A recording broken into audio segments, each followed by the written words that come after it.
સુંદર સવારના જય શ્રી સ્વામિનારાયણ, જય શ્રી કૃષ્ણ. પરમ પૂજ્ય એવા મહાન સ્વામી મહારાજનો જય. આજે આપણે એક પવિત્ર ને શાંતિ આપનાર વિષય ઉપર વિચાર કરવાના છીએ. તે છે ક્ષમાની શક્તિ. મનુષ્ય જીવન એક દરિયા જેવું છે. આ દરિયામાં તરંગો આવે જ, ક્યારેક દુઃખના તો ક્યારેક સુખના. પણ માનવીના જીવનમાં અનેક ભાવનાઓ, સંસ્કારો અને ગુણો જોડાયેલા છે. દરેક વ્યક્તિના સ્વભાવમાં સદ્ગુણો અને થોડા દોષો હોય છે. પણ ભગવાને મનુષ્યને અણમોલ ગુણો આપ્યા છે, પરંતુ એમાં સૌથી ઉચ્ચ ગુણ છે તે છે ક્ષમા. ક્ષમાને શાસ્ત્રોમાં કહેવામાં આવ્યું છે, ક્ષમા એટલે બીજાના દોષોને સહન કરી અને ક્ષમા આપવી. દુઃખ આપનારને પણ માફ કરી દેવા જોઈએ.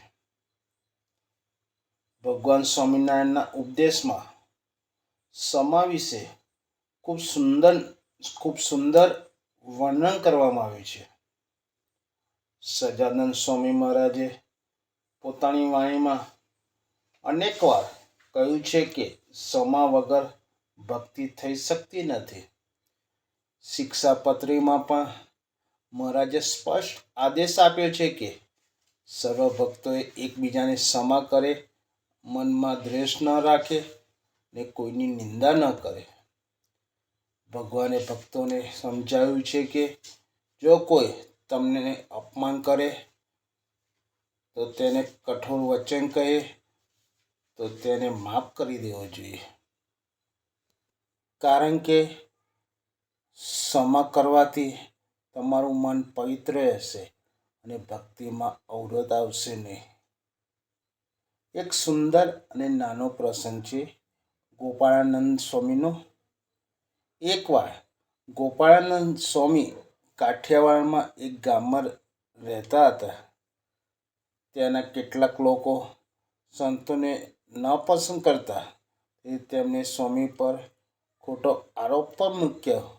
સ્વામીએ અપમાન સહન કરતા રહ્યા પણ ક્રોધ અને ગુસ્સો ન કર્યો.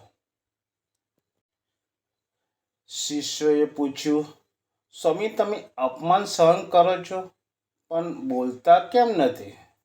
સ્વામીએ કહ્યું, જે માણસ ગાળો આપે તે અગ્નિ જેવો છે. જો હું ગુસ્સે કરું તો તે અગ્નિ વધુ ભભૂકી ઉઠે, પણ હું જો ક્ષમા રાખું તો તે અગ્નિ ધીમે ધીમે ઠંડી પડે. એટલે ક્ષમા એ જ સાચો માર્ગ છે. આવા અનેક સંતોએ ક્ષમાને જીવનમાં ઉતારીને સમાજને અનમોલ ભેટ આપી છે. ક્ષમા એ શસ્ત્ર નથી, પણ તેનાથી મોટું કોઈ શસ્ત્ર પણ નથી.